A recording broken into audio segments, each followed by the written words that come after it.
Bismillahirrahmanirrahim. Assalamu alaikum dear students. How are you? I hope you'd be fine. New Oxford primary mathematics text book 4 और आज हम कर रहे हैं page number 73। तो अर्लियर वीडियोज़ के अंदर हम इस चीज़ का कॉन्सेप्ट बहुत अच्छी तरह सीख चुके हैं कि हमारे पास फ्रैक्शंस की रिप्रेजेंटेशन दो तीन तरह से होती है। ठीक है, तो आज हम उसकी एक रिप्रेजेंटेशन सीखेंगे कि अगर हमें फ्रैक्शन को एक रिप्रेजेंटेशन से दूसरे में कन्वर्ट करना हो तो हम कैसे कन्वर्ट कर सकते हैं। सबसे पहले ये समझ लो बच्चों कि हमारे पास अगर एक होल से ज़्यादा होल्स हों, ठीक है, तो वहाँ पर हमारे पास जो रिप्रेजेंटेशन होती है वो मिक्स नंबर्स और इम्प्रॉपर फ्रैक्शन दोनों में होती है। दोनों में डिफरेंस क्या होता है ये आप अच्छी तरह से समझ लो। देखो बच्चों, इम्प्रॉपर फ्रैक्शन पहले हम समझ लेते हैं कि इम्प्रॉपर फ्रैक्शन कहते हैं कि मेरे पास टोटल कितने पीसेस हैं, मुझे ये पता चलता है, और इसमें ये भी हमें पता चलता है कि एक होल में टोटल कितने पीसेस हैं। ठीक है, एक होल में हमने कितने पीसेस किए, और इस तरह के मेरे पास सिमिलर अगर बहुत सारे होल्स हों तो टोटल मेरे पास कितने नंबर ऑफ पीसेस आएंगे, कितने शेडेड पार्ट्स होंगे, ये हमें इम्प्रॉपर फ्रैक्शन बताता है।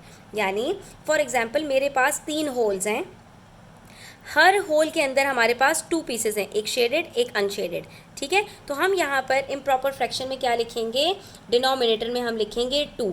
ये 2 हमें बताता है कि there are 2 parts in a whole.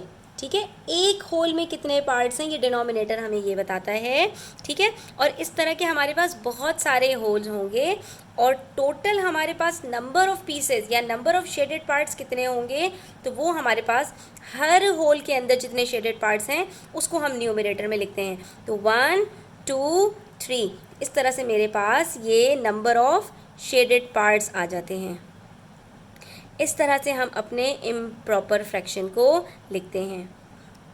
ठीक है, और मिक्स नंबर में जब हम बताते हैं तो मिक्स नंबर में हम ये बात नहीं करते कि हमारे पास ये तो हम वहाँ पर भी रखते हैं कि एक होल में हमारे पास टोटल कितने पीसेस हैं। यानी इम्प्रॉपर फ्रैक्शन की बात हो या मिक्स नंबर की बात हो, डिनोमिनेटर तो आपका सेम रहेगा। ठीक है, तो यहाँ पर डिनोमिनेटर जैसे हमारे पास एक होल के अंदर 2 पार्ट्स हैं तो मिक्स नंबर में भी 2 ही होगा और इम्प्रॉपर फ्रैक्शन में भी, क्योंकि फ्रैक्शन हमें ये बता रहा होता है कि एक होल में अगर मैं कुछ पीसेस कर दूं तो मेरे पास नंबर ऑफ पीसेस कितने आएंगे या मेरे पास नंबर ऑफ होल्स कितने आएंगे। तो मिक्स नंबर हमें ये बताता है कि मेरे पास नंबर ऑफ होल्स कितने आएंगे। अब यहाँ से मैं ये पीस उठाऊंगी और इस पार्ट को शेड कर दूंगी तो ये मेरे पास पूरा एक होल कंप्लीट हो जाएगा और फिर ये एक पीस बच जाएगा। तो मैं यहाँ पर अब मिक्स नंबर में लिखना होगा 3/2 को, तो मैं कैसे लिखूंगी, अपॉन 2 तो मेरे पास सेम रहेगा, लेकिन अब मेरे पास होल्स कितने आ गए, 1 होल, और उसके बाद एक पीस बच गया तो ये मेरे पास 1/2 आ गया।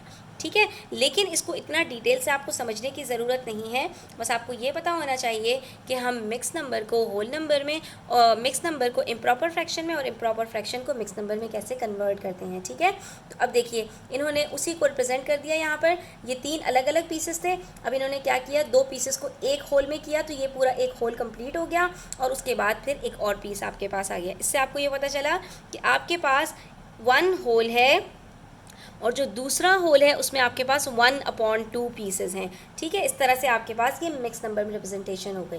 तो ये 2 अलग अलग हमारे पास रिप्रेजेंटेशन होती हैं। इसका मतलब आप क्या कह सकते हैं, जैसे फॉर एग्जांपल आपके पास 3 केक्स हैं और तीनों में से आपने हाफ केक ले लिया तो कितने पीसेस आए आपके पास, 3 पीसेस आए, लेकिन हर केक में टोटल कितने पीसेस थे, 2 पीसेस थे।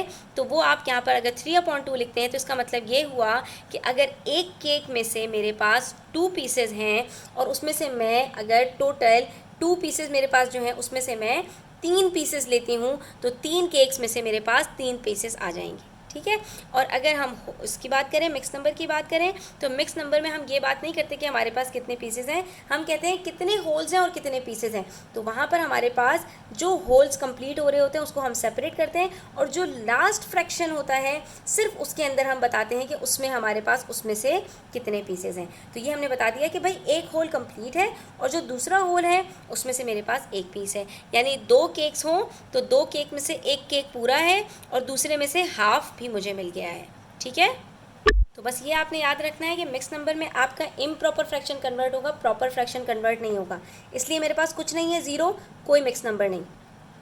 वन होल में से 3 पीसेस में से सिर्फ एक पीस है, 1/3 प्रॉपर फ्रैक्शन है, न्यूमरेटर स्मॉलर है, यहाँ पर वन होल भी कंप्लीट नहीं हो रहा है। इसका मतलब है एक केक में 3 पीसेस की है, उसमें से सिर्फ एक पार्ट है मेरे पास, तो एक होल भी कंप्लीट नहीं है, इसलिए इसके अंदर नो मिक्स नंबर आता है। ठीक है, 2/3 का क्या मतलब है, अब एक होल में से 3 पीसेस हैं और 2 पीसेस मेरे पास हैं, तो इसमें भी मेरे पास कोई होल नंबर नहीं आएगा।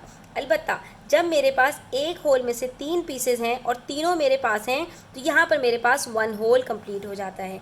इसी तरह से अगर मेरे पास 4/3 है, तो इसका क्या मतलब है कि एक होल के अंदर हमारे पास 3 पीसेस हैं, ये पूरे के पूरे मेरे पास, और उसके बाद एक और होल में से हमारे पास 3 पीसेस में से एक पार्ट और है, तो ये क्या बन गया, वन होल 1/3। ठीक है, और आप इसको कैसे कह सकते हैं कि ये इस तरह से भी आप कह सकते हैं, 1 होल, 2 होल, 3 होल, 4 होल, सब के अंदर 3 पीसेस हैं। ठीक है, और हर एक में से आपके पास टोटल कितने पार्ट्स हैं, 4 पार्ट्स। तो आपने क्या किया, यहाँ से एक पार्ट निकाला, यहाँ डाल दिया, यहाँ से एक पार्ट निकाला, यहाँ डाल दिया, ये एक होल आपका कंप्लीट हो गया, और ये आपके पास एक और बच गया, तो 1 होल 1/3 आ गया आपके पास। इसी तरह से 5/3 है, तो इसमें 1 होल 2/3 आ जाएगा, और जब 6/3 आएगा तो ये आपके पास क्या होगा, 2 होल कंप्लीट हो जाएंगे। ठीक है, फिर 7/3 में क्या होगा, 2 होल 1/3 आपके पास आ जाएगा। ठीक है, तो अब इसका बहुत आसान तरीका मैं आपके साथ शेयर करने वाली हूँ, वीडियो एंड तक देखा करें, कहीं स्किप ना किया करें, तो आपको बड़ी आसानी होगी इसके अंदर। अब अगर आपके पास मिक्स नंबर है, मिक्स नंबर में आपको कन्वर्ट करना है, लेट से एक होल के अंदर आपके पास 6 पीसेज हैं। ठीक है, और आपको 10/6 यहाँ पर फाइंड आउट करना है कि 10/6 कितना होगा। तो बच्चों आपने क्या करना है, आपके पास जो भी इम्प्रॉपर फ्रैक्शन है ना 10/6, आप सीधा सीधा डिनोमिनेटर से न्यूमरेटर को डिवाइड कर दो। ठीक है, ऐसा साइन बनाओ, 6 को बाहर रखो, 10 को अंदर रखो, 6 1 ज़ार 6, क्या बचा 4। ये जो आपका क्वोशंट होता है ना, ये आपका होल नंबर बन जाता है। ठीक है, तो आपके पास क्या आएगा, 1 होल, डिनोमिनेटर सेम रहता है, बाकी क्या बचा रिमाइंडर, ये आपके पास आ गया 1 होल 4/6। ठीक है, तो यहाँ पर हम क्या लिखेंगे, 1 होल 4/6। और हाँ, इसको हम सिंप्लीफाई भी कर सकते हैं, तो ये न्यूमरेटर और डिनोमिनेटर सिंप्लीफाई हो रहा है ना, सेम टेबल में आता है 2 के टेबल में, तो 2 2 ज़ार 4, 2 3 ज़ार 6, तो आपके पास यहाँ पर आंसर आ जाएगा 1 होल 2/3। ठीक है, तो अब आपको ये समझ में आ गया कि मिक्स नंबर हमें क्या बताता है, इम्प्रॉपर फ्रैक्शन हमें क्या बताता है, और इम्प्रॉपर फ्रैक्शन से हम मिक्स नंबर में कैसे बड़ी आसानी के साथ कन्वर्ट कर सकते हैं। सिंपली हमने क्या करना है, न्यूमरेटर को डिनोमिनेटर से डिवाइड करना है, न्यूमरेटर को अंदर रखेंगे, डिनोमिनेटर को बाहर रखेंगे, डिवाइड करेंगे, जो क्वोशंट आएगा आपके पास वो आपका होल नंबर होगा, जो रिमाइंडर बचेगा वो आपका न्यूमरेटर होगा।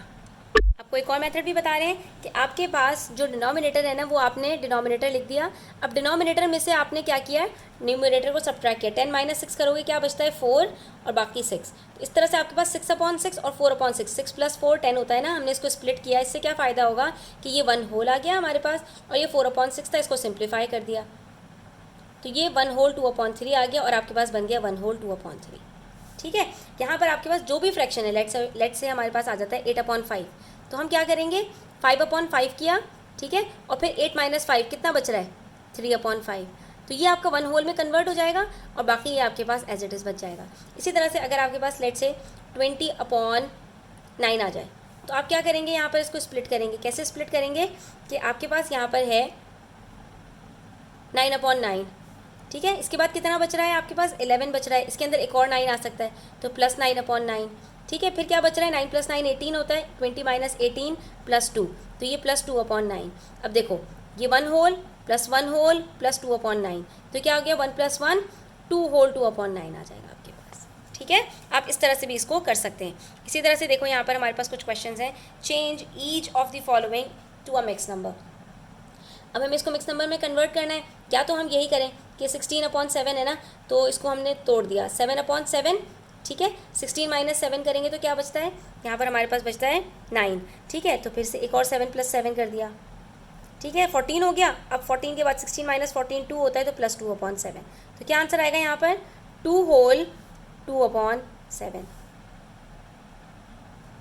इसी तरह से देखो यहाँ पर 9/9, अभी भी कितना बचा हुआ है 21, फिर 9/9, अभी भी कितना बचा हुआ है हमारे पास, 30 माइनस 18 कितना होता है 12, अभी भी एक 9 आ सकता है, 9/9, ठीक है, 9 3 ज़ा 27, तो 30 माइनस 9 इज इक्वल्स टू 3, फिर आएगा 3/9, कितने होल्स हो गए 1 2 3, 3 होल हो गए, और बाकी 3/9 को सिंप्लीफाई कर लो, 3 1 ज़ा 3, 3 3 ज़ा 9, 3 होल 1/3 आंसर आ जाएगा, ठीक है।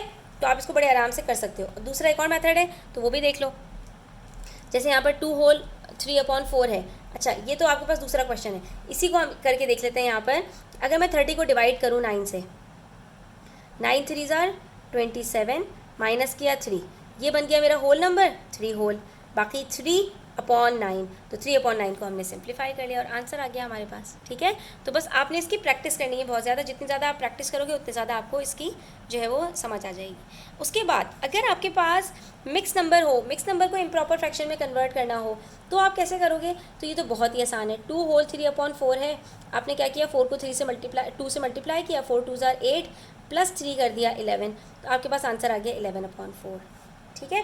और अगर आप इसको चाहो तो आप इसको एक और तरीके से भी कन्वर्ट कर सकते हो कि आपके पास 2 होल है, आपने इसको स्प्लिट किया, 2 का मतलब है 1 + 1 और ये 3/4, अब इसके अंदर हमारे पास जो डिनोमिनेटर है 4 है, तो 1 का मतलब क्या है 4/4, 4/4, जैसे कि ऊपर हमारे पास होता था 6/6 होता था, तो हम उसको 1 कर देते थे, और ये हमारे पास कहाँ से आता है, ये जो हमारे पास डिनोमिनेटर होता है। 2 होल का मतलब है कि हर होल में हमारे पास 4 पीसेज हैं, ठीक है। तो हमारे पास ये क्या बन जाएगा 4/4 + 4/4 + 3/4, और जब डिनोमिनेटर्स हमारे पास सेम होते हैं तो हम तीनों को प्लस कर देते हैं, 4 + 4 + 3 हमारे पास 11/4, इस तरह से भी आ जाएगा। बट ये डिफिकल्ट मेथड है, ज़्यादा बेटर यही है कि आप इस वाले मेथड को चूज़ करो और इसी मेथड से आप अपने क्वेश्चंस को सॉल्व करो। तो आज के लिए इतना ही, इंशाल्लाह नेक्स्ट वीडियो में मज़ीद चीज़ें सीखेंगे। तब तक अपना ख्याल रखिएगा, चैनल को सब्सक्राइब करते जाइएगा। टेक केयर, अल्लाह हाफ़िज़।